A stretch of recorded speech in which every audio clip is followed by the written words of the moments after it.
राधे राधे दोस्तों, जय श्री कृष्णा। रमा एकादशी 2024 रमा एकादशी 2024 से संबंधित A to Z सारी जानकारी आपको इस वीडियो के माध्यम से दी जाएगी। रमा एकादशी कब मनाई जाएगी? 27 या 28 अक्टूबर को। यदि 28 अक्टूबर को रमा एकादशी मनाई जाएगी तो क्यों मनाई जाएगी, उसके पीछे का क्या कारण है। साथ ही आप जानेंगे पूजा विधि, पारण मुहूर्त, भगवान विष्णु त्रिलोकी को क्या चढ़ाएं जिससे वह प्रसन्न हो, माता लक्ष्मी को क्या भोग लगाएं जिससे माता लक्ष्मी प्रसन्न हो और धन्य धान से आपको भर दें। साथ ही आप जानेंगे कि दीपावली से पहले रमा एकादशी का क्या महत्व है। दोस्तों, दीपावली से पहले रमा एकादशी, रमा का मतलब होता है माता लक्ष्मी, यानी माँ लक्ष्मी का ही एक अन्य रूप रमा है। तो रमा एकादशी माता लक्ष्मी को ही समर्पित है, उनकी ही खास पूजा होती है। उनकी पूजा के साथ साथ श्री हरि विष्णु की भी पूजा होती है। इस दिन माता लक्ष्मी को प्रसन्न करने का खास उपाय करना चाहिए। दोस्तों, माता लक्ष्मी को गुलाबी या फिर लाल कलर की वस्तुएं पसंद हैं, तो माता लक्ष्मी को प्रसन्न करने के लिए इस दिन लाल या गुलाबी चुनरी चढ़ाएं, उनको लाल या गुलाबी पुष्प अर्पित करें। साथ ही माता लक्ष्मी को लाल या पीले रंग की मिठाई या फल भी आप उनके लिए भोग लगा सकते हैं। दोस्तों, श्री हरि विष्णु को इस दिन पीले वस्त्र, पीला चंदन, पीले फूल, पीले वस्तुओं का भोग लगाना चाहिए। भगवान विष्णु को इस दिन तुलसी का भोग अवश्य लगाना चाहिए। लेकिन इस बात को आपको ध्यान रखना है कि इस दिन भगवान विष्णु को, श्री हरि को तुलसी यदि आप अर्पित कर रहे हैं तो इस दिन आपको तुलसी नहीं तोड़ना है। लेकिन ये जो रमा एकादशी है ये तो सोमवार को है, तो आप रविवार को भी नहीं तोड़ सकते हैं, तो आप शनिवार को ही तुलसी पत्र तोड़ कर रख लें। कहते हैं कि 11 दिन तक तुलसी के पत्र को बासी नहीं माना जाता है, उसे पुनः धोकर श्री हरि को आप समर्पित कर सकते। तो ये तो थी एक नियम। आइए जानते हैं कि रमा एकादशी कब मनाई जाएगी। दोस्तों, रमा एकादशी तिथि की शुरुआत 27 अक्टूबर को सुबह 5:23 से शुरू होगी और रमा एकादशी तिथि की समाप्ति 28 अक्टूबर को 7:50 पर समाप्त होगा। उदय तिथि के हिसाब से 28 अक्टूबर को रमा एकादशी मनाई जाएगी। क्यों मनाई जाएगी? क्योंकि जो वैष्णव धर्म को मानने वाले हैं, जो वैष्णव अनुयायी हैं, वो द्वादशी युक्त एकादशी को करना पसंद करते हैं। द्वादशी युक्त एकादशी को ही उत्तम माना जाता है। इस कारण जो वैष्णव अनुयायी हैं वो 28 अक्टूबर को ही एकादशी का व्रत रखेंगे। 29 अक्टूबर को पारण किया जाएगा। पारण मुहूर्त 6:31 से 8:44 पर आप कर सकते हैं। दोस्तों, रमा एकादशी के दिन जैसे कि मैं आपको बताई हूँ कि माता लक्ष्मी को लाल या गुलाबी वस्तु अर्पित करें और भगवान विष्णु को पीला। तो वहीं दान क्या करें? रमा एकादशी के दिन श्रीफल का दान अवश्य करें। माता लक्ष्मी को श्रीफल अत्यंत ही प्रिय है। श्रीफल नारियल को बोला जाता है। तो इस दिन आपकी जो इच्छा शक्ति है वो दान करें, लेकिन जो नारियल है, श्रीफल है, उसको आप मंदिरों में अवश्य दान दें। ऐसा करने से माता लक्ष्मी प्रसन्न होती हैं और जो भी भक्तगण सच्ची श्रद्धा, सच्ची भक्ति से इस व्रत को रखते हैं उसको माँ धन्य धान से भर देती हैं। जो भक्तगण एकादशी का व्रत रखते हैं वो एकादशी का व्रत करें। जो एकादशी का व्रत नहीं रखते हैं वो एकादशी व्रत का नियम जरूर पालन करें। एकादशी व्रत का नियम क्या है, तो आइए जान लेते हैं। यदि आप एकादशी का व्रत नहीं रखते हैं तो इस दिन चावल ना खाएं, तुलसी पत्र ना तोड़ें, तुलसी में जल अवश्य चढ़ाएं, विष्णु सहस्रनाम स्रोत को सुने या पढ़ें, या फिर आप नहीं पढ़ सकते हैं तो फ़ोन पे जो भी आजकल वीडियो चलता है उस पर भी आप ज़रूर सुने। माता तुलसी की तुलसी चालीसा सुने। माता लक्ष्मी को प्रसन्न करने के लिए कनक धारा स्रोत सुने। यदि आप नहीं रख सकते हैं, रखने में असमर्थ हैं, तो ऐसा ज़रूर करें। ऐसा करने से भी माता लक्ष्मी प्रसन्न होती हैं और अपने भक्तों को धन्य धान से भर देती हैं। आइए अब व्रत कथा सुनते हैं। दोस्तों, रमा एकादशी की कथा अत्यंत ही पुण्यदायिनी और फलदायिनी है। इस कथा को अवश्य ही सुनना चाहिए। कार्तिक मास की जो एकादशी होती है, इसमें 2 एकादशी मनाई जाती हैं। एक कृष्ण पक्ष की एकादशी और दूसरी शुक्ल पक्ष की एकादशी। कृष्ण पक्ष की एकादशी को रमा एकादशी कहा जाता है और कार्तिक मास के शुक्ल पक्ष की एकादशी को देव उठनी एकादशी कहा जाता है। तो आइए सुनते हैं कार्तिक मास के कृष्ण पक्ष की रमा एकादशी की व्रत कथा। धर्मराज युधिष्ठिर कहने लगे कि हे भगवान, कार्तिक कृष्ण पक्ष एकादशी का क्या नाम है, इसकी विधि क्या है, इसके करने से क्या फल मिलता है, सो आप विस्तार पूर्वक बताइए। भगवान श्री कृष्ण बोले कि कार्तिक कृष्ण पक्ष की एकादशी का नाम रमा है। यह बड़े बड़े पापों को नाश करने वाली है। इसका महात्म्य मैं तुमसे कहता हूँ, ध्यान पूर्वक सुनो। हे राजन, प्राचीन काल में मोचुकुंद नाम का एक राजा था। उसकी इंद्र के साथ मित्रता थी और साथ ही यम, कुबेर, वरुण और विभीषण भी उसके मित्र थे। यह राजा बड़ा धर्मात्मा, विष्णु भक्त और न्याय के साथ राज्य करता था।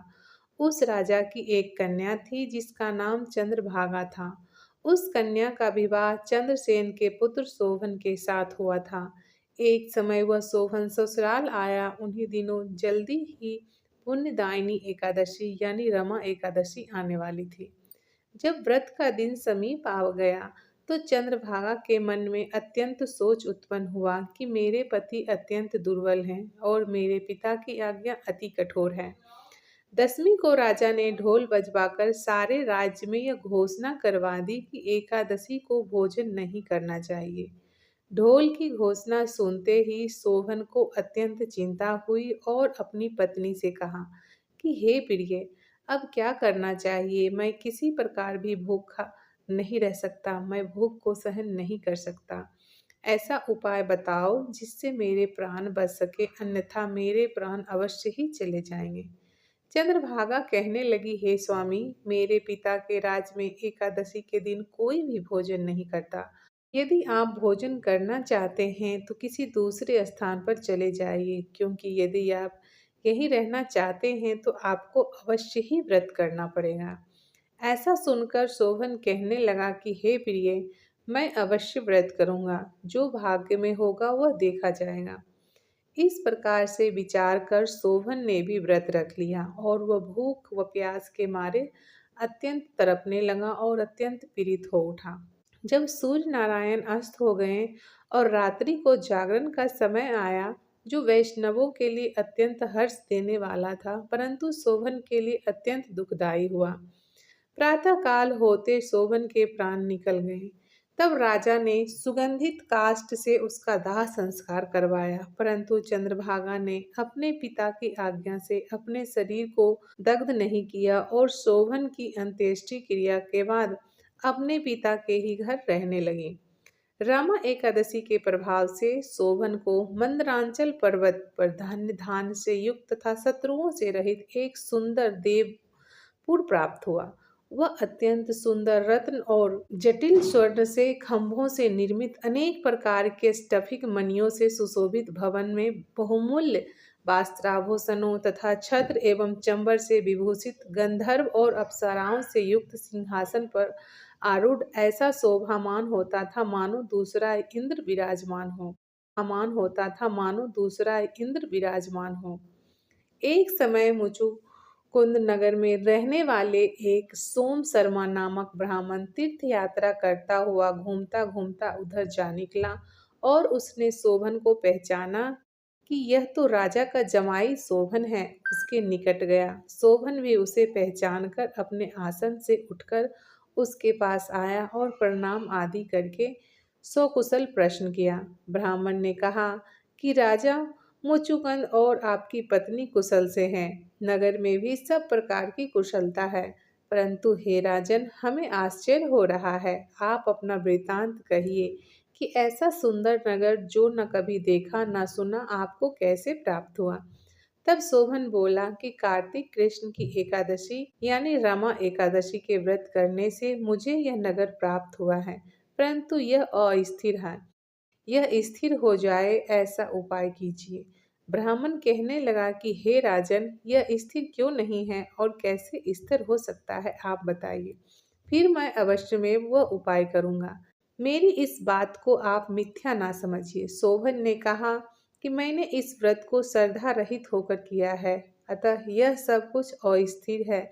यदि आप मुचुकुंद की कन्या चंद्रभागा को यह वृतांत कहे तो वह स्थिर हो सकता है। ऐसा सुनकर उस श्रेष्ठ ब्राह्मण ने अपने नगर लौटकर चंद्रभागा से सारा वृतांत कह सुनाया। ब्राह्मण के वचन सुनकर चंद्रभागा बड़ी प्रसन्नता से ब्राह्मण से कहने लगी कि हे ब्राह्मण, ये सब बातें आपने प्रत्यक्ष देखी है या स्वप्न की बातें कर रहे हैं? ब्राह्मण कहने लगा, मैंने महावन में तुम्हारे पति को प्रत्यक्ष देखा है, साथ ही किसी से विजय न हो ऐसा देवताओं के नगर के समान उनका नगर भी मैंने देखा है। उन्होंने यह भी कहा कि यह स्थिर नहीं है, जिस प्रकार वह स्थिर रह सके सो उपाय करना चाहिए। चंद्रभागा कहने लगी कि हे विप्र, तुम मुझे वहां ले चलो, मुझे पतिदेव के दर्शन की तीव्र लालसा है। मैं अपने किए हुए पुण्य से उस नगर को स्थिर बना दूंगी। आप ऐसा कार्य कीजिए जिससे उनका हमारा संयोग हो, क्योंकि वियोगी को मिला देना ही महापुण्य है। सोम शर्मा यह बात सुनकर चंद्रभागा को लेकर मंदरांचल पर्वत के समीप वामदेव ऋषि के आश्रम पर गया। वामदेव जी ने सारी बात सुनकर वेद मंत्रों के उच्चारण से चंद्रभागा का अभिषेक कर दिया। तब ऋषि के मंत्र के प्रभाव और एकादशी के व्रत से चंद्रभागा को शरीर दिव्य हो गया और वह दिव्य गति को प्राप्त हुई। इसके बाद बड़ी प्रसन्नता के साथ अपने पति के निकट गई। अपने प्रिय पत्नी को आते देख शोभन अति प्रसन्न हुआ और उसे बुलाकर अपनी बाईं तरफ बिठा लिया। चंद्रभागा कहने लगी कि हे प्राणनाथ, आप मेरे पुण्य को ग्रहण कीजिए। अपने पिता के घर जब मैं 8 वर्ष की थी तब से विधि पूर्वक एकादशी के व्रत को श्रद्धा पूर्वक करती आ रही हूँ। इस पुण्य के प्रताप से आपका यह नगर स्थिर हो जाएगा तथा समस्त कर्मों से युक्त होकर प्रलय के अंत तक रहेगा। इस प्रकार चंद्रभागा ने दिव्य आभूषणों और वस्त्रों से सुसज्जित होकर अपने पति के साथ आनंद पूर्वक रहने लगी। हे राजन, यह मैंने रमा एकादशी का महात्म्य कहा है।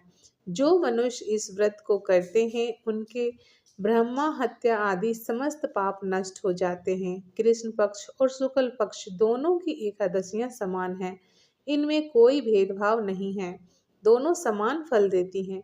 जो मनुष्य इस महात्म्य को पढ़ते अथवा सुनते हैं वह समस्त पापों से छूटकर विष्णु लोक को प्राप्त होते हैं। बोलिए विष्णु भगवान की जय।